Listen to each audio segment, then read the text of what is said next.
Hola, ¿qué tal amigos? Un saludo para todos, espero que se encuentren muy bien. Bienvenidos a esta su plataforma Aprendamos de Atención Prehospitalaria. Hoy vamos a estar hablando un tema súper fabuloso y he traído un invitado súper especial. Se trata de un paramédico colombo chileno. Pero antes me gustaría que sacaras 2 segunditos de tu tiempo, le dieras a me gusta, comenta este video y compártelo con otros colegas para que juntos podamos disfrutar de este fabuloso tema. Sin más preámbulos, José, bienvenido, ¿cómo has estado? Muy bien, muchas gracias por esta invitación a tu canal, a tu podcast, que lo sigo y te felicito de que tengas estos espacios educativos para todos los profesionales de la salud y todos los amantes de la atención prehospitalaria en toda Latinoamérica, que sé que te siguen y también yo sigo tus podcasts y son muy entretenidos, ¿sí? Eh, y bueno, y lo más interesante es que nos aportan conocimiento actualizado para que todos hablemos un idioma universal. Así que te felicito por eso y mil gracias por esta invitación el día de hoy a que hablemos de lo que nos gusta. Sí, es con todo el gusto, amigo. Y antes de empezar, me gustaría saber dos cositas que muy probablemente nuestros amigos también quieran saber. ¿Cómo llegas a Chile? ¿Cómo es eso de que eres un paramédico colombo chileno? Bueno, para todas las personas que siguen tu canal, mi nombre es José Daniel Justi. Yo soy un técnico en emergencias médicas desde Colombia, ¿sí? Ya llevo 22 años, en enero cumpliría aproximadamente ya 23 años de estar en atención prehospitalaria. Siempre le digo a todos que desde que estuve en mi primera ambulancia, de ahí ya no me he bajado nunca y eso se convirtió en una pasión, por eso nos gusta tanto la atención prehospitalaria. Y efectivamente trabajé en varios sistemas prehospitalarios en Colombia durante muchísimos años y hace ya 12 años exactamente decidí emigrar a Santiago de Chile, ¿sí? Buscando otras oportunidades. Para ser sincero, conocía de base en redes sociales y buscando información de sistemas prehospitalarios que me pudieran brindar un poquito de nivel avanzado, que era lo que tanto buscaba en ampliar los conocimientos como tal. Sabía que existía en Chile, existía el SAMU, ¿sí? El SAMU metropolitano como tal, que es el Servicio de Atención Médico de Urgencias, la línea del gobierno chileno, ¿sí? Que acá es un número único de emergencia en las ambulancias, el 131, y tiene estipulado para bomberos el 132 y para la policía, que le llaman carabineros acá, 133. Y pues vine, organicé todo, mi documentación, papeles y todo lo que hay que dar muchísimas vueltas con apostillar y hacer mucha documentación hasta que me presenté a este sistema, presenté mis pruebas y bueno, quedé. Y aquí ya en el sistema como tal estoy hace 11 años siendo paramédico del sistema de intervención. Tripulo tanto ambulancias básicas como avanzadas. Están divididas en tres tipos de ambulancias, básicas, avanzadas y hay una medicalizada para todo la región metropolitana. La región metropolitana en Chile es la capital, podríamos compararlo con Bogotá, ¿verdad? En Colombia. Entonces es como el centro más importante del núcleo de atención prehospitalaria de todo el país. Pero todas las ciudades tienen un servicio de SAMU, así como tuviéramos un SAMU en Cali, un SAMU en Barranquilla, un SAMU en Medellín, en distintos lugares, ¿sí? Pero pues Todas las ciudades tienen su propio sistema de respuesta a emergencias. sí, así es, pero todos sobre el mismo nombre, SAMU, y activándose bajo la misma línea de emergencia que es el 131 para activar en Chile de manera totalmente gratuita una ambulancia, así como pretendemos, como se activan en Colombia bajo el número 123, ¿verdad? Ya, Sí. muy parecido el sistema. Y a juzgar por el tiempo que ya llevas en Chile y ejerciendo tu profesión, pues me imagino que estás súper amañado. Sí, efectivamente, me gustó muchísimo el servicio acá metropolitano. En sí, yo siempre quiero contarles las experiencias es de que yo vine buscando algo avanzado y encontré algo avanzado. Y me gusta contar siempre una pequeña historia sobre que cuando, no sé, hice mi primera CLS en Colombia, hice mi primer PHTLS en Colombia y leía y leía y leía literatura, siempre hablaban de carnografía, carnografía, carnografía y esos temas nos parecían muy avanzados hace ya 15 años o 20 años atrás cuando leíamos los primeros textos de prehospitalaria con los que estudiamos, pero nadie tenía un carnógrafo en la mano. ¿Quién tenía un carnógrafo? Nadie tenía un carnógrafo. ¿Quién entubaba a un paciente y le colocaba un carnógrafo? Eso era solamente de los libros, ¿sí? Entonces, siempre buscaba esas cosas y yo sabía que estos sistemas prehospitalarios ya intubaban a los pacientes y colocaban carnografía en escena y esas cosas. Entonces, cuando llegué acá a mi primera ambulancia, efectivamente había carnografía y ya decía, wow, algo que estudiaba en Colombia, ¿sí? La parte teórica que es muy fuerte en el prehospitalario colombiano. Siempre digo que los paramédicos colombianos son muy, muy fuertes, enriquecidos mentalmente en estudio, ¿cierto? Y cuando los llevamos a aplicarlo, porque aquí están los elementos, pues efectivamente tienes todos los elementos para practicar lo que has aprendido. Y sí, y siempre me gusta nombrar la carnografía porque para mí, de pronto para alguien que era de Chile y del sistema prehospitalario, ver un carnógrafo estaba en su día a día. Para mí era algo avanzado. Era muy común. Sí, y ya era algo avanzado, así que me generaba mucha felicidad poder entender que eso era el futuro y hoy por hoy todavía es el futuro de la atención, medir la carnografía de los pacientes. Entonces, todas esas cosas me hicieron quedar y paso a paso en los 11 años, pues puedo decirte que eh, es una bendición que en el servicio donde yo trabajo los equipos todos son de punta, ¿sí? Los desfibriladores son Sol X, ¿ya? Y yo le cuento eso a mis amigos chilenos y simplemente tal vez son, es un Sol X, pero si yo le digo eso a mis compañeros en Colombia, es wow, es un Sol X. Y yo le decía, sí, y ¿sabes qué es lo más curioso? Que cada 2, 3 años he visto cambiar el Sol M, el Sol R, y han ido llegando cada nuevo, ahora tenemos el Sol X y efectivamente... ahí es donde uno usa esas frases de nuestra crianza con nuestros padres, ¿no? Cuando uno tiene las cosas, no las valora como quisiera.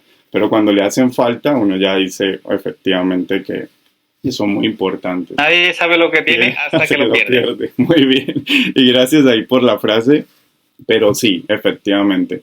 Y acá tenemos efectivamente muchos equipos que podríamos decir que son de punta para muchas ambulancias latinoamericanas, Sol X.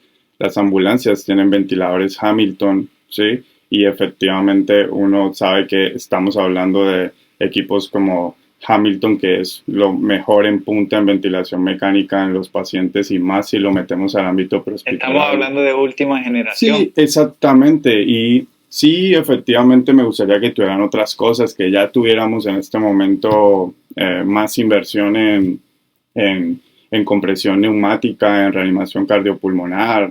Hablamos no sé, de que todas las ambulancias tuvieran Lucas y eso, pero no, eso todavía está ahí y seguro un día en 5 años volvemos a hablar y ya tienen, ¿sí? Pero allá van, hacia allá apuntan. Pero con lo que hay hoy, sí, el stop de drogas, sí, esas cosas para alguien que vaya hablando de atención prehospitalaria le parecerá normal, pero yo siempre les digo, no sé, cuando yo inicié hace 20 años entubamos con un midazolam endovenoso y ya, y el tubo iba para adentro. No más. Lo que yo saco de todo esto, o sea, lo que tú me indicas es que ustedes por juguetes no se varan.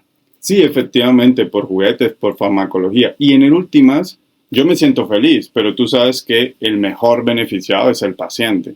Y eso también es muy bueno porque con un stop de farmacología adecuada que le puedas brindar lo mejor al paciente, pues yo creo que esas cosas son muy, muy valorables en un sistema. Y sabemos por qué en muchos sistemas latinoamericanos hay carencia de que no tienen un stock completo de farmacología o no tienen todo el equipamiento y tú lo sabes, ¿sí? Tú sabes bastante la realidad de muchos sistemas prehospitalarios en nuestro país, en Colombia o en otros países de Latinoamérica, no necesariamente siempre en Colombia.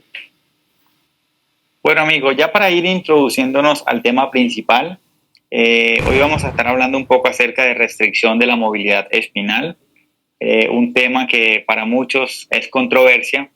Veo en internet collares cervicales con una cruz roja en toda la mitad, indicativo de que personas no recomiendan su uso, otras lo defienden. Tenemos diferentes estudios, hay evidencia científica por cantidades sobre restricción de la movilidad espinal. Por cierto, era un concepto que anteriormente llamábamos inmovilización cervical. Ahora tú nos explicarás un poquito acerca de cómo transpola ese concepto de inmovilización a restricción de la movilidad.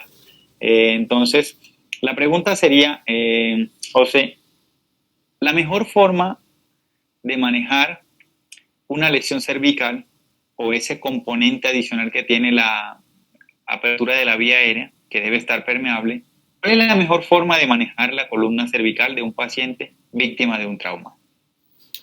Bueno, ese tema que es que elegiste, la pusiste difícil, decimos, ¿cierto? ¿Por qué? Porque tú mencionaste que es un tema candente, es un tema que podemos tener aquí el ring de boxeo, un grupo a un lado y un grupo en contra de algunos de los elementos, pero con la pregunta que tú inicias me gusta para poder intentar unir a todos sobre este tema. Y es que todo está basado en explorar, ¿sí? En aprender a evaluar. Y te lo voy a decir desde una manera muy responsable, ya que sabes que dirijo un centro de entrenamiento y en ese centro de entrenamiento me dedico a eso, a educar, ¿cierto? Nuevas generaciones. Y a mí me gusta partir con que estas peleas que tú ves, ¿cierto? Con collares en X, con no use más la tabla archívela, haga bancas, si quieren parques con tablas y estas cosas, ¿sí? Definitivamente yo creo que están siendo un poquito exagerados, ¿ya? Y digo que están siendo un poquito exagerados porque estas peleas suceden no entre novatos, suceden con personas que llevan muchos años en atención prehospitalaria, ¿sí? Que siempre buscan mostrar la evidencia, mostrar la innovación, pero se les olvida que actualmente hay nuevas generaciones de formación de el paramédico de primer semestre, el paramédico que apenas está entrando a esta pelea y dice, ¿qué pasa aquí? ¿Lo uso o no lo uso? No entiendo. Yo no he tenido tu experiencia o tu evolución de 20 años de ver lo que está pasando con el dispositivo. Entonces, creo de manera profesional, contestando tu pregunta, que todos deberíamos enfocarnos en enseñar, ¿sí? A que hay que aprender a evaluar y explorar adecuadamente al paciente, ¿sí? Es cierto que muchos sistemas, ya, y hablo de sistemas prehospitalarios en los cuales no hay directamente la jurisprudencia médica, ya, porque sabemos que tanto en Chile como en Colombia o en muchos lugares de Latinoamérica, quien dicta lo que llamamos un protocolo o una guía de manejo, que podría ser una palabra más flexible, ¿verdad?, de este tema, está firmado en una institución tal vez por un médico. Y es el médico o director médico de la institución quien decide qué hacer o qué no hacer al final. Y ese médico hace un protocolo y no necesariamente ese protocolo tiene que ser una copia del ATLS, del PHTLS, del ITLS, de distintos programas de entrenamiento de trauma. No, él busca la mejor evidencia y él hace su propio protocolo y dice, todas las personas que van a trabajar en esta institución deben de hacer lo que está en el protocolo. Y nos toca, y eso lo podemos ver porque de seguro, y te debe pasar, que los bomberos en Colombia no tienen el mismo protocolo que los paramédicos de la Universidad X en Colombia, ¿verdad? El equipo de entrenamiento de la Cruz Roja no tiene el mismo protocolo del de la Defensa Civil colombiana. Y eso suele pasar. Entonces, como cada quien toma un bando sobre qué hacer o qué no hacer, pues efectivamente vemos estas discusiones. Sin ir lejos, te voy a colocar el mejor ejemplo. Los equipos prehospitalarios de primera respuesta de los bomberos, yo los entiendo cuando ellos a mí me dicen, oye, toda la vida me han enseñado que todos los autos que yo vea donde estén destruidos porque hay alta energía y esté involucrado en ese escenario, ¿sí? Un un mecanismo de trauma preocupante o un mecanismo de trauma donde hay alta liberación de energía, es claro que el paciente puede tener una lesión. Entonces yo le voy a poner un collar cervical. Y yo lo entiendo y entiendo lo que él está diciendo. Y si así se lo han enseñado y si así si lo dice su protocolo médico, pues él lo está haciendo bien, él lo está haciendo basado en el protocolo. El punto es cómo todos los que nos gusta la educación vamos a hacer una pausa en el camino y les vamos a decir a todos, oye, vamos a aprender a evaluar a cada paciente que esté involucrado en esos eventos de alta energía y vamos a tomar una decisión eh, criteriosa basado en el juicio clínico para definir si el paciente va a necesitar ese collar o va a necesitar toda esa parafernalia de inmovilización encima de él, inmovilizadores laterales, arañas, pulpos, tabla, todo lo que le quieras colocar al paciente para trasladarlo. Entonces, creo que nosotros tenemos que enseñarle a todos a aprender a evaluar. Creo que esa es la mejor respuesta que te puedo dar. Perfecto. Para darle continuidad a esa línea que llevas, voy a hacer una pausita activa de 2 segunditos para invitar a los amigos a que en este momento le den a me gusta, comenten, compartan este video, porque sí que se va a poner interesante. Voy a hacerte un par de preguntas un poquito más puntuales y también decirle a los amigos que al final de este video tenemos una súper sorpresa que tiene que ver con una actualización referente a lo que es PHTLS 10ª edición, así que no se lo pueden perder por nada del mundo.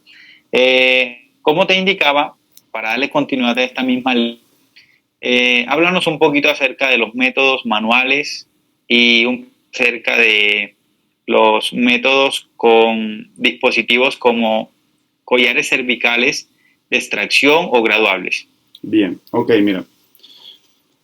Una cosa a la que cada vez más creo que estar en atención prehospitalaria durante los años le intento inculcar a los estudiantes es que nada va a inmovilizar mejor que tus manos. Y eso es casi un lema. Me encantaría que se tatuara en estos libros de entrenamiento. Nada es mejor que tus manos, ¿sí? Entonces, ¿y por qué lo digo de esa manera? Porque muchos piensan que si en 3 segundos has puesto un collar cervical, tal vez eres mejor que el que lleva 10 minutos en el piso todavía con inmovilización manual. Y ahí hay un gran error en el proceso. Entonces, cuando hablamos de las manos, como tú lo mencionaste, las manos van a ser ese primer contacto con el paciente para empezar a establecer este famoso flujograma, ¿sí? de las indicaciones para la restricción de la movilidad vertebral, ¿ya? Entonces, ¿qué pasa? Que si tú no partes con la inmovilización manual y después evalúas al paciente y determinas si el paciente necesita o no necesita un collar cervical, pues te estás saltando todo el proceso del flujograma si crees que todos los pacientes, pues porque se cayeron de una moto, o todos los pacientes porque se cayeron de la patineta, del monopatín, o siempre coloco el ejemplo, entonces todo niño que se ruede por unas escaleras hay que ponerle un collar cervical, pues efectivamente no es así, pero partiste con algo muy bueno y es que la inmovilización manual, pues podría ser hasta hoy, lo considero así, el mejor elemento o amigo que tienen los profesionales de la salud para hacer una evaluación tranquila, una evaluación pausada y tomar la determinación si necesitan un dispositivo mecánico en el paciente. Una cosa muy importante. Ok, José. Te voy a interrumpir para conectar allí otro punto que también hace referencia o que se relaciona directamente con este tema y es apertura de la vía aérea o cuando utilizamos maniobra de frente-mentón o utilizamos subluxación mandibular versus un trauma en la columna. Ya. ¿Cuál es tu recomendación? Ok, bien. Definitivamente no voy a ir en contra de lo que la evidencia muestra y lo que la literatura nos ha dicho durante muchos años. Cuando no tengo una sospecha, sí, definitivamente yo podría hacer una triple maniobra, ¿verdad? O lo que llamamos posición de olfateo o maniobra de zafra, ¿verdad? Pero cuando hay una sospecha, la literatura nos indica que Las opciones que tengo es la famosa subluxación mandibular o la tracción mandibular en el paciente. O en unos casos lo que llamamos la triple maniobra modificada, donde el operador lo que hace es apoyar fuertemente sus pulgares sobre los cigomáticos y con el resto de las manos poder desplazar el mentón o el arco mandibular, desplazarlo para que la base gruesa de la musculatura de la lengua se desplace y tengamos esa apertura que necesitamos en la vía aérea del paciente. Y sí, esas son mis recomendaciones, no vamos a ir fuera de lo que la literatura dice, ¿sí? Y ese es muy importante. El punto ahí siempre está con el hecho de que eh, eh, cuando quieres abordar la vía aérea, como tú lo dijiste, ya tienes un collar puesto encima en el paciente, porque los equipos prehospitalarios se tiran al piso y en 3 segundos le han puesto un collar cervical a un paciente. Entonces, cuando quieren hacer lo importante, que es la apertura de la vía aérea, se van a dar cuenta que ahora tienen un gran enemigo que se llama collar cervical, ¿sí? Están limitados para desarrollar ese procedimiento. Están limitados, así es. Claro que sí. Y es por Perfecto, eso... entonces, Dale. sí, claro que sí. Entonces, ahorita sí puede darnos el de los dispositivos, cuál es el que más recomienda, si es que son los de tipo graduable, ¿qué nos puedes opinar un poquito acerca de los tipo Filadelfia? Háblanos un poquito. Bien, ok, mira, si me lo permites, por ahí les dejamos un enlace. Yo hace un tiempo hice un video haciendo un comparativo de los diferentes collares que podía encontrar en el mercado, los más comunes, ¿sí? Y pues esta es una opinión simplemente de gusto personal, porque me está haciendo una pregunta muy personal, ¿sí? Y es que efectivamente los dispositivos ajustables van a ser mucho mejores, ¿sí? Eh, ya que en particular a mí me gusta uno y a mí me gusta mucho el de la empresa Ambu, ¿ya? Me gusta el Perfit, un dispositivo que yo puedo amoldar a, si mi memoria no me falla, son 12 o 14 niveles diferentes en el tamaño de un paciente adulto, ¿sí? Yo hice un video descriptivo donde les mostraba cada uno de los niveles versus algunos otros dispositivos ajustables en el mercado, ejemplo, el famoso Stigny de la empresa Laerdal, que es uno de los más comunes y es uno de los que encuentras más en AliExpress pirateados, ¿verdad? Y la gente los compra y eso hace que este dispositivo, ejemplo, solo lo puedas ajustar en 3 niveles, 4 niveles, si mi memoria no me falla ahora, 4 niveles en el paciente adulto versus 12 niveles del otro. Y eso también es muy importante cuando queremos ajustar adecuadamente un collar cervical en nuestros pacientes, porque el adulto comienza ¿dónde? Para un collar cervical. Estamos claros que para reanimación cardiopulmonar un paciente adulto pues será mayor de 8 años, pero para un collar cervical, ¿quién es adulto? Tenemos dos collares, ¿verdad? El adulto y el pediátrico, y eso hace que vemos que a todo adulto con cuello corto o paciente obeso, paciente con mamas grandes, paciente con mentón pequeño o mentón grande, a todos les queremos meter el mismo collar. Entonces, si al menos ese es el collar que tenemos, qué bueno que podamos tener la capacidad de tener múltiples niveles para intentar ajustar el mejor tamaño promedio en cada paciente. Porque me lanzaste una pregunta sobre estos dispositivos y yo quiero decirte algo muy particular de los collares cervicales antes de que nos metamos a hablar más sobre el algoritmo de las indicaciones de restricción de la movilidad. Es que cuando tú ves esa gente que pone una X, lo decías en la mañana, al inicio, sobre los collares, ¿quieres que te diga algo? Desde mi opinión, creo que ellos tienen un poquito de verdad en lo que ponen, y es en lo siguiente. Hoy, cada vez demostramos que los collares cervicales son malos, y esto te va a sonar bien raro que yo te diga que son malos, pero tal vez en algún momento te diga son buenos, y decir, José, defínete, o son buenos o son malos. Entonces, son buenos para lo que tienen que ser buenos, pero para el resto son muy malos. Y te voy a colocar algunos ejemplos.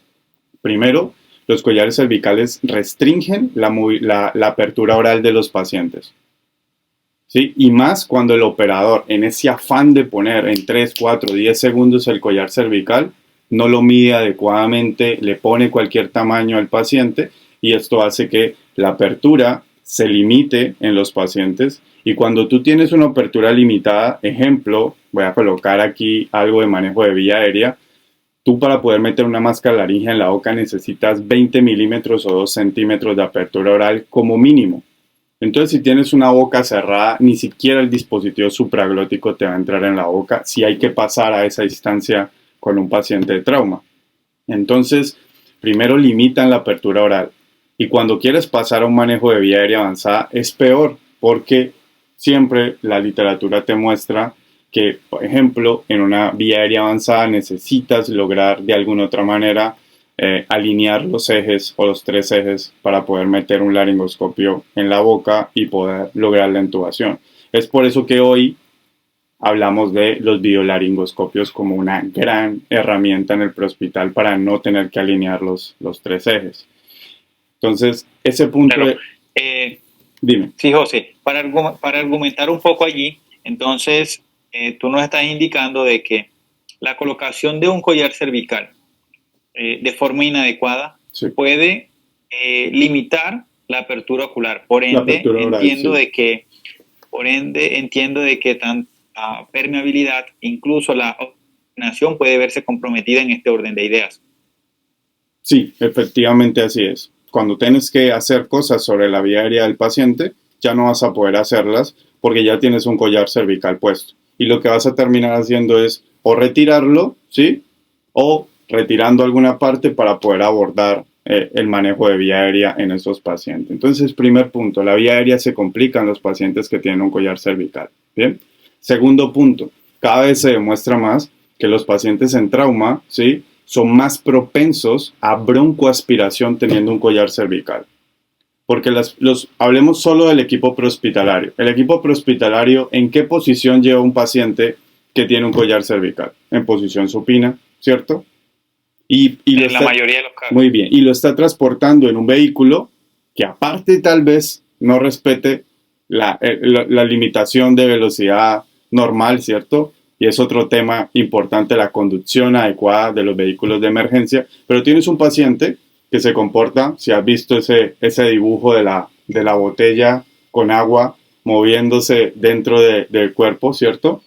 Y tienes un exceso de velocidad en una ambulancia y tienes en estos pacientes, por algún motivo, hablemos que vamos a tocar el tema del trauma craneoencefálico también con los collares cervicales, si un paciente tiene un episodio emético, no alcanzas en muchos casos a reaccionar, ¿sí?, adecuadamente, al soltar las correas de la ambulancia, lateralizar la tabla, y siempre estos pacientes tienen un grado y un riesgo alto de broncoaspiración.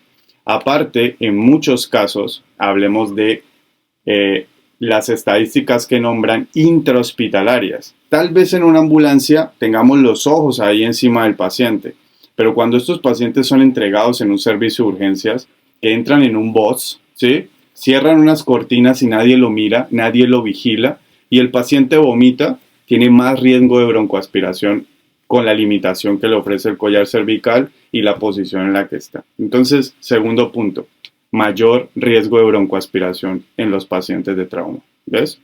Entonces, por eso la gente dice, uy, entonces los collares tienen ahí su índice mal, ¿sí? Claro, definitivamente el contexto es supremamente importante, supremamente importante.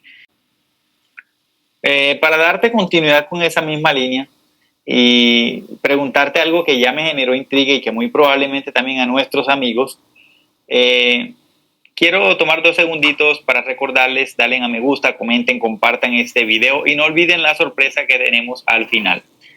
Nos has estado hablando acerca de un flujograma, ¿verdad? Un flujograma para manejar de forma correcta. Me gustaría que nos hicieras un bosquejo rápido por ese algoritmo o ese flujograma. Y también recordarles que aquí debajo en la descripción le vamos a estar dejando el video que nos hace referencia para que ellos conozcan los diferentes dispositivos y puedan conocer a profundidad eso que ya nos explicaste anteriormente. Muy bien, ok. Voy a proyectarles, ¿sí? Si me lo permites. Solo me faltó un punto muy, muy importante que creo que la gente tiene que conocer del collar cervical, y es que Los collares cervicales cada vez más demuestran que aumentan la presión intracraneana en los pacientes. Entonces los que nos están escuchando nos dicen, entonces a los traumas craneoencefálicos no les pongo collar cervical. Y uno le dice, no, espérate un segundo, estás interpretando mal mis palabras. Quiero que entiendas que los traumas craneoencefálicos, que necesitamos que no se les aumente la presión intracraneana porque ya el trauma craneoencefálico puede aumentar la presión intracraneana, los collares cervicales aumentan más la presión intracraneana. Entonces la gente dice, ¿qué pasa? Lo único que puede pasar con ese comentario es que esperemos de que más información científica salga y diga, oiga, si tiene un trauma craneoencefálico en el futuro, no le ponga el collar cervical porque le está haciendo daño más al cerebro por estarse preocupando por esa columna cervical. Yo creo que ese va a ser el futuro del trauma craneoencefálico y te lo dejo ahí como cereza en el pastel. Bien, ok, y aquí vamos a continuar mostrándote el flujograma. Entonces voy a darle a compartir pantalla, ya me tendría que salir y efectivamente ya salió en pantalla, ¿verdad?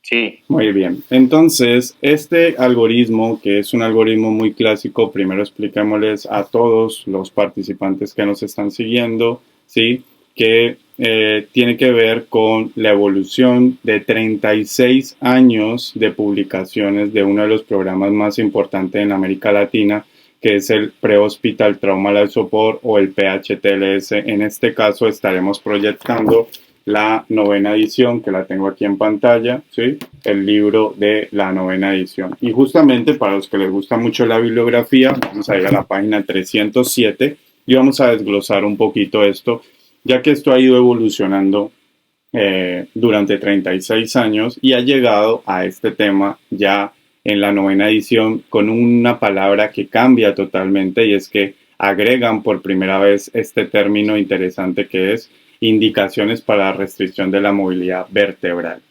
Y es importante entender que el algoritmo dice movilidad vertebral.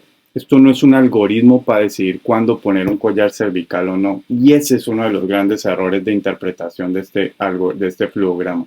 Aquí no hay un algoritmo que diga cuándo poner un collar cervical. Aquí no dice eso. Aquí es un algoritmo o un flujograma de aprender a evaluar a los pacientes. Y partamos de ahí, porque este algoritmo no te está diciendo cómo ni cuándo poner el collar cervical, no te está diciendo cuándo ni cómo poner la tabla, ni tampoco te está diciendo si tienes que usar una camilla scoot o si tienes que usar un colchón de vacío. No, lo único que el algoritmo te está mostrando, ¿sí? Es que debe haber una indicación para la restricción de la movilidad espinal. Lo que tú decidas va a estar en tu entrenamiento, recursos. ¿Por qué? Porque podemos enseñarle a todos que hoy por hoy los colchones de vacío han demostrado menores puntos de presión, menor movilidad, disminución del dolor, entre otros. ¿Cuántos colchones de vacío conoces tú en tu sistema prehospitalario actualmente, tal vez donde trabajes o de tus amigos? ¿Tienen muchos colchones de vacío?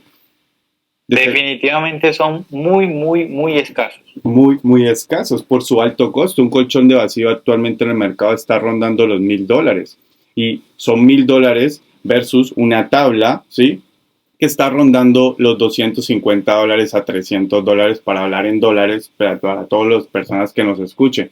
Entonces, si yo soy el dueño de un sistema prehospitalario y quiero invertir en un colchón de vacío de $1,000, pues prefiero comprar 4 o 5 tablas para dotar a todas mis ambulancias. Y eso también hay que entenderlo muy globalmente de cómo funciona. Entonces, si me lo permites, podemos empezar a hablar un poquito del algoritmo, el flujograma que tenemos en pantalla para todas las personas. Y es que si vamos a la parte superior, vemos que hay un primer cuadro donde nos dice que si tú tienes un paciente que tiene un traumatismo que sea contuso con un mecanismo de lesión preocupante. Entonces, los participantes comienzan a decir, ok, ¿qué es un mecanismo de lesión preocupante? ¿Sí? Y para nosotros encontrar qué es un mecanismo de lesión preocupante, nos toca que definitivamente comenzar a leer bastante información del libro para entender que en un punto se ha clasificado los mecanismos de lesiones preocupantes, ¿sí? Como todos los eventos en los cuales se desarrolle un intercambio de alta energía, ¿sí? y esta energía se convierta, según los capítulos de PHTLS, de cinemática de trauma, de fisiopatología de los traumatismos, se convierta de una u otra manera en una lesión o en un daño celular, ¿sí? Entonces, cuando dejamos ese primer cuadro, y si me lo permites, vamos a leer un poquito de la literatura, ¿sí? Ellos dicen que... Claro que sí, José. Ellos dicen lo siguiente: cualquier mecanismo contuso que produjo un impacto violento sobre la cabeza, el cuello, el tronco o la pelvis. Dice asalto, atrapamiento en un colapso de estructuras. Colocan esos ejemplos. Entonces, a lo que voy es que te está diciendo que si tú tienes un paciente en esos puntos, no lo tienes que inmovilizar. Lo que te está diciendo es que, oye, este paciente es candidato para que lo sigas explorando, ¿ok? Este paciente entra en este primer grupo y solo vamos en el primer eslabón.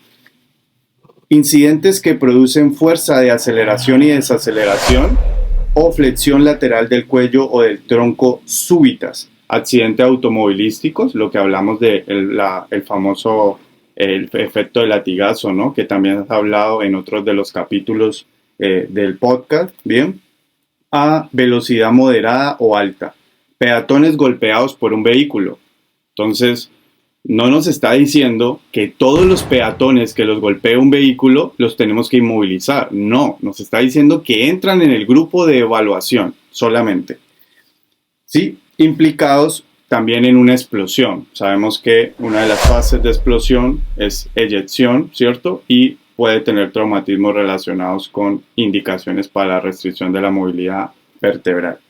Cualquier caída, en especial en los adultos mayores, y hay que definir adultos mayores y ahí podemos complementar cómo se define un adulto mayor según el Ministerio de Salud en Colombia, pero acá el adulto mayor comienza cuando es mayor a 75 años de edad, ¿sí? Y también se parece mucho a lo que el programa de GENS, del Geriatric Emergency Medical Service de NAEN, nos dice de qué es un paciente geriátrico, ¿no? Todos los mayores de 75 que sufran cualquier tipo de caída. Quiere decir que solo te tropiezas al nivel y eres un indicador para estar en este grupo.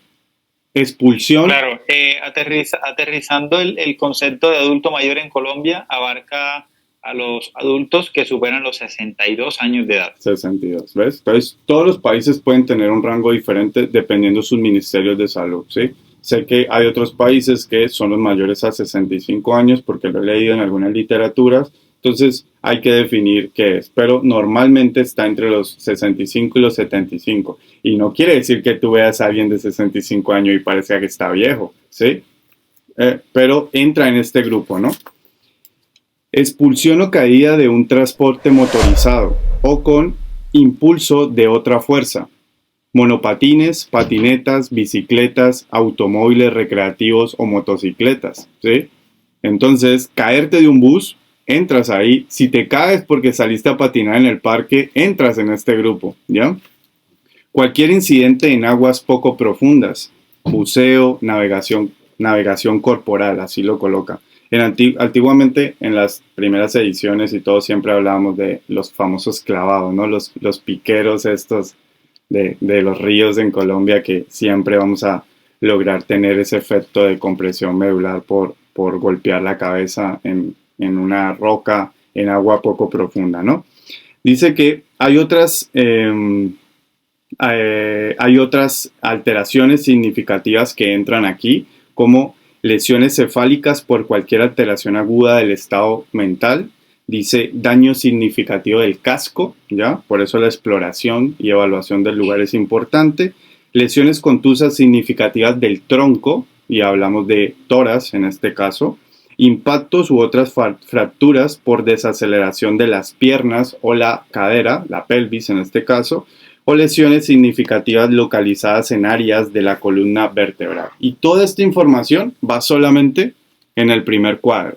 Entonces, mira que el flujograma es complejo porque requiere educación. No solo es mirarlo y ya tomar una decisión, es empezar a decir qué pacientes entran en lo que se conoce como un mecanismo de lesión preocupante. Entonces, mira el primer punto, ¿sí? Claro, José. Y importante entonces, importante resaltar que estamos hablando solamente de un mecanismo contuso asociado a una lesión significativa relacionada con el evento. Muy bien. Sí. Aún no hemos estado hablando acerca de el mecanismo penetrante, que por cierto me gustaría que lo dejáramos, José. No sé si podríamos contar contigo para una próxima oportunidad. Sí, claro que hablar sí. O profundizar un poco más en cuanto al mecanismo penetrante. Sí, claro que para sí. ello también podríamos, claro, para ello también podríamos hablar, José, más a detalle de lo que es la Spinal Motion Restriction y indagar un poquito ese tipo de criterios. Pero no te voy a quitar la idea para que termines esta que ya tienes y podamos irle dando conclusión a este importante tema. Muy bien. Dejándoles la invitación y a los amigos de que podríamos hacer una segunda. Es más, José, si te comprometes con nosotros, ya mismo vamos a hacer la parte 2 de esta, en donde vamos a profundizar en los mecanismos penetrantes. No, excelente. Claro que sí, me puedes tener aquí a la parte 2. Encantado de transmitir conocimiento. Claro que sí. Entonces te dejo que le des orden a la idea que ya tenías. Muy bien, ok. Terminamos esta columna de la parte de contuso, ¿sí? Como tal. Y mira que ahora sí, si tú tienes alguno de todos estos pacientes que nombramos, avanza el algoritmo y nos dice, alguno de esos pacientes tiene alteración, en este caso, de la escala de Coma-Glasgow, ¿sí? Que sea inferior o menor a 15, es decir, que con solo un punto en tener al paciente, definitivamente ya lo vamos a entrar en el proceso de inmovilización y transporte rápido. Entonces aquí entra algo muy, ¿cómo lo podemos decir? Muy crítico al juicio clínico. Y es por eso que el algoritmo es tan complicado de tomar una adecuada determinación. ¿Por qué? Coloquemos cualquiera de los ejemplos que vimos ahora. Hablemos del señor de 75 años, si te parece. Si tienes un señor de 75 años en la calle que se tropezó solo en un andén, ya se tropezó, se cayó y tú no vistes qué parte del cuerpo se golpeó, tal vez la rodilla, las manos, el tórax, la cabeza, no lo sabes, ¿ya? Y te voy a contar algo. Este paciente venía caminando con un fuerte dolor de cabeza. Fue súbito y aparte de eso, ese paciente estaba confuso. Y ese paciente no podía hablar adecuadamente. Y tú me dirás, pero me estás describiendo un paciente con un evento cerebrovascular, ¿sí? Ok, listo. Entonces, tú no sabías eso porque tú eres el personal prehospitalario que no había llegado a la escena. Tú llegas en esa fase posterior del trauma. Y cuando tú encuentras un señor tirado en el piso de 75 años, que se cayó, entonces, señor, ¿usted cómo se llama? No recuerdo. ¿Usted sabe para dónde viene o de dónde va? No me acuerdo. ¿Quién soy? ¿Quiénes son ustedes? Y el paciente está confuso y llega un paramédico novato o un paramédico y dice simplemente, el señor está con deterioro de la escala de Coma-Glasgow y se cayó, le va a poner un collar cervical.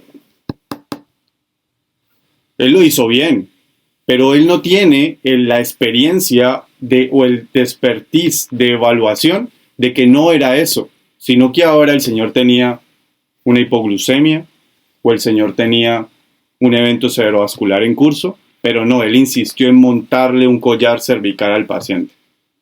Y el paciente en el proceso de traslado vomitó y se broncoaspiró. Entonces mira lo complicado que puede ser el algoritmo si solamente somos criteriosos con un punto del algoritmo. Tenemos que ser más objetivos de ver a qué punto vamos evaluando adecuadamente. Diferente sería que yo te ponga otro paciente como el señor que iba bajándose de un bus a alta velocidad, el bus dejó la puerta abierta y el señor salió y se cayó y se eyectó.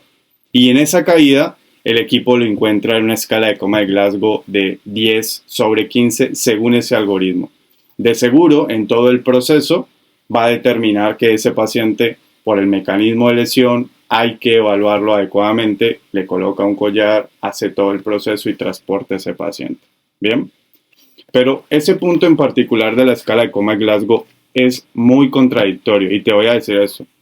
De seguro, tú que también eres instructor y te enfrentas a los alumnos, de cada 10 alumnos, ¿cuántos se saben la escala de coma de Glasgow? Dime así, por encima. Es bajito el porcentaje. Muy poco, y mis alumnos son iguales. Mis alumnos no se saben la escala de coma de Glasgow. Y segundo, el saberse la escala de coma de Glasgow no es aprenderse unos números, como si eso fuera una fórmula matemática. Es ser criterioso con aplicación de la escala de coma de Glasgow. Quiere decir que a ti te toca que entrenarte en escala de coma de Glasgow. Saber cómo logras lanzarle la pregunta al paciente para determinar si el paciente está orientado en persona, tiempo y espacio. Tienes que identificar. Claro, de hecho, José, perdóname que te interrumpa, hasta el día de hoy, en mis atenciones, hay casos en donde a mí se me dificulta todavía evaluar el Glasgow de un paciente. Así es. Bien. Y me estás diciendo, te invito para otro capítulo. Ok, ojalá me invites para otro capítulo, pero de algo. ¿Por qué meten la escala de coma de Glasgow en este algoritmo? La escala de coma de Glasgow es un elemento que se inventó para trauma craneoencefálico. Pero históricamente, ¿sí? Y ahí me encantaría alguien que nos escuche y nos escriba, ¿en qué momento la escala de coma de Glasgow es el elemento evaluador de el accidente cerebrovascular, el algoritmo de inmovilización de la restricción, el trauma?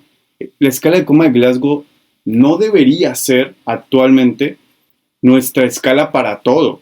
Cuando se hizo el consenso en Glasgow y se saca esta escala, se hizo para evaluar el estado neurológico de los pacientes que tuvieran un trauma craneoencefálico. Bien, entonces de ahí en adelante nosotros lo hemos aplicado para todo. Personalmente, me encantaría que no estuviera ahí, me encantaría que tal vez estuviera, no sé, un Advit, que es mucho más rápido y fácil de aplicar a todos los niveles de los profesionales, desde un primer respondiente, un intermedio, un avanzado, sí, alerta verbal, dolor, inconsciente, y determinar cambios en el paciente. Pero ya este punto, para no alargarlo, es muy complicado. ¿Por qué? Porque la escala de coma de Glasgow es dependiente del operador, que quien la evalúe y si la sabe evaluar bien. Entonces, ya ahí es por eso que vemos tantos errores en el proceso, ¿sí? ¿Por qué le pusiste collar cervical a él? Porque el Glasgow está deprimido y tú vuelves y lo evalúan y el Glasgow está bien. Entonces siempre hay errores en este primer punto. Este debería ser, a mi gusto personal, a futuro, en el flujograma de ATLS, de PHTLS, un cambio bastante interesante en el que deberíamos dedicarle tiempo a entender si Glasgow es la mejor opción para pasar a inmovilizar. ¿Sí? Okay, pues entonces para dar conclusión entonces a el flujograma, decimos que es importante aplicar el conocimiento que nos sugiere dicho flujograma. Así es. Relacionado con lo que es pensamiento crítico y una buena interpretación. Muy contexto. Bien. Definitivamente el contexto es supremamente importante.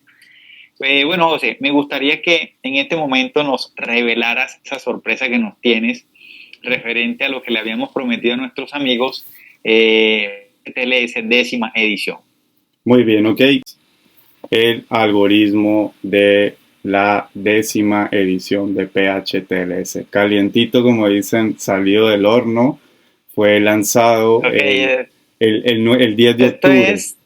Definitivamente, esto es exclusivo para todos los seguidores de la plataforma Aprendamos de Atención Prehospitalaria. Exclusiva tenemos el algoritmo para las recomendaciones de restricción de movilidad vertebral. Muy bien, así es. Lanzado el 10 de octubre en Orlando, ¿sí? En el lanzamiento de la 10ª edición. Primero, todos los latinoamericanos tenemos que entender que este tipo de programas nace en inglés, ¿bien? y se toma un tiempo bastante largo, tal vez 6, 8, en algunos casos 10 meses he visto hasta que podamos tener todo en español, ¿bien? Pero para hacer un abrebocas, aquí está el algoritmo de la 10ª edición y pues quiero decirles que es el mismo algoritmo de la 9ª edición. No tenemos cambios significativos. Yo había grabado un video y le había costado a Néstor de 36 años haciendo lo mismo. Bueno, pues hay que sumarle 4 años más, así que el video ahora se va a llamar 40 años haciendo lo mismo porque no tenemos ningún cambio. Pero yo quiero que entiendan el por qué no estamos haciendo algo diferente. Es porque la evidencia no nos ha mostrado algo diferente. ¿Bien? Entonces, el algoritmo es bueno, es muy bueno. El algoritmo hay que seguirlo porque de verdad es una gran herramienta, ¿bien? Pero hasta que no haya evidencia sólida de algo diferente, eso seguiremos haciendo en muchos programas prehospitalarios en Latinoamérica, en el mundo. Claro, José, aprovechando que tú eres un instructor de los diferentes cursos como PHTL, MLS y demás, a mí me gustaría que desde tu contexto, desde tu posición, desde tu enfoque como instructor y, y, y digámoslo así, gerente de todo lo que tiene que ver con capacitaciones, nos des una recomendación o un consejo para todos los que hacemos medicina prehospitalaria. No sé, tú nos aconsejas que sigamos tomando la 9ª edición, que hagamos una pausa. ¿Qué tú nos aconsejas? Porque mucha gente tiene dudas sobre esto. Muy bien, mira, lo primero que tienen que entender es que el programa actual es la 9ª edición, ¿sí? El hecho que haya salido la 10ª edición en inglés, esto va a pasar con todos los programas de entrenamiento, no solo con NAEM, con los programas de AJA, con los programas de distintas instituciones a nivel mundial, ¿ok? La recomendación es que la 9ª edición es muy sólida, es uno de los mejores programas de entrenamiento prehospitalario en toda Latinoamérica, ¿sí? Ya sabemos que históricamente desde 1983 que se dictó el primer PHTLS, yo nací en 1983, así que efectivamente es un programa que lleva muchos años. No sé cuántos programas ustedes conocen en el mundo que lleve 10 ediciones. Es muy sólido. Habrán programas de entrenamiento que lleva la edición 1 o como alguien, ¿no? Que escribe un libro y edición 1, edición 2, pero 10 ediciones hace que este grupo sea muy sólido. Recomendación, hay que formarse en el programa de PHTLS, no solo porque es el líder latinoamericano, sino porque creo que el objetivo primordial de PHTLS es que todos hablemos un idioma universal, en trauma prehospitalario especialmente, y creo que eso se está cumpliendo.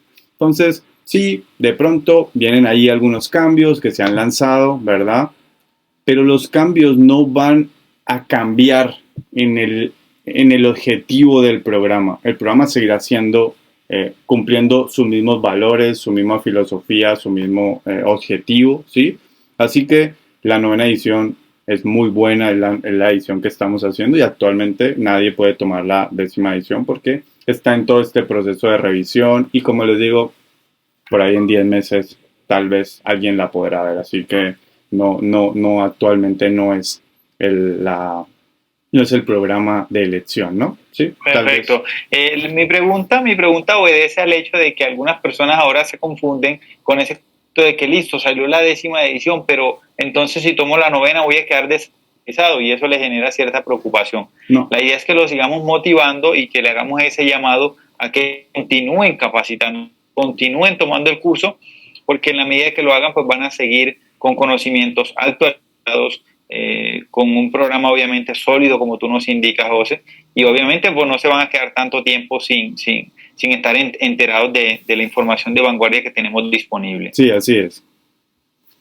Voy a dejar de compartir acá. Muy bien. Sí, esa es la recomendación para todas las personas. La 9ª edición es muy sólida, tiene muchas cosas interesantes.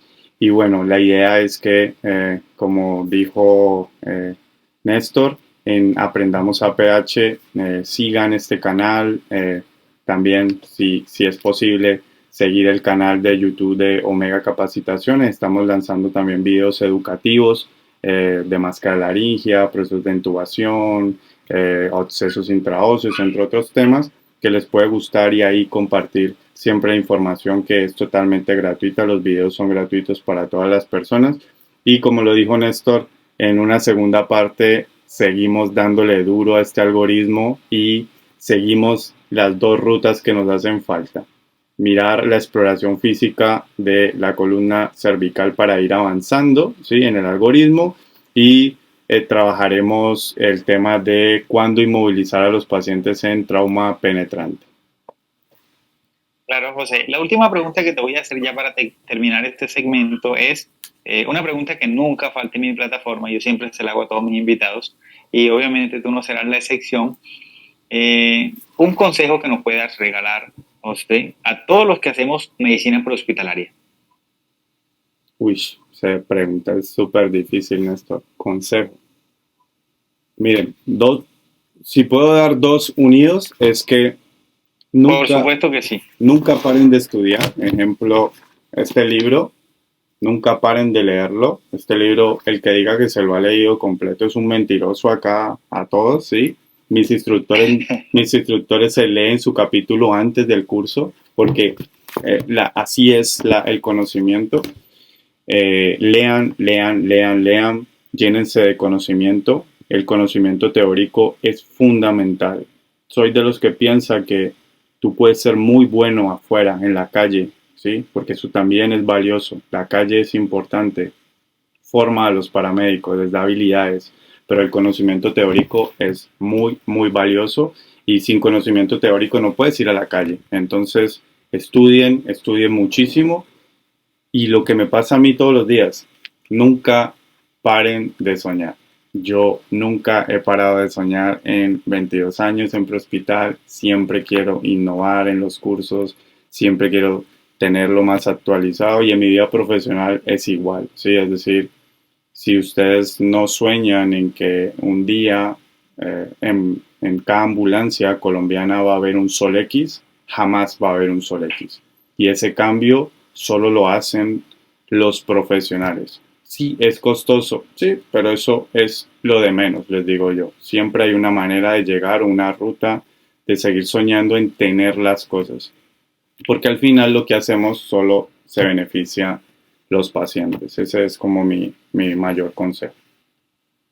Ok, José, fue un privilegio tenerte en nuestra plataforma. Gracias por estos minutos tan valiosos y esas importantes enseñanzas que compartiste con nosotros el día de hoy. Muy bien, muy bien. Muchas gracias, Néstor, y a ti también gracias por la invitación y bueno, y a todas las personas que nos siguen, estaremos viéndonos en el camino siempre, sea en plataformas digitales o, por qué no, en fases presenciales en algún momento. Encantado siempre de entregarles conocimiento y en todo lo que pueda ayudarles. Claro que sí. Bueno, amigos, quedan cordialmente invitados para un segundo segmento de otro tema de vital importancia con José. Ya saben que para no perderse este segundo segmento deben, primero que nada, darle a me gusta, comentar, compartir y tener activa la cámara, porque en la medida que lo hagan, pues van a saber el momento exacto en el que nosotros estaremos compartiendo este contenido con todos ustedes. Muy Y nada, bien. amigos, nos vemos en un próximo segmento y recuerden siempre que aprendamos de atención prehospitalaria en la plataforma que en temas de salud los pone al día. Muy bien, ok. Muchas, muchas gracias.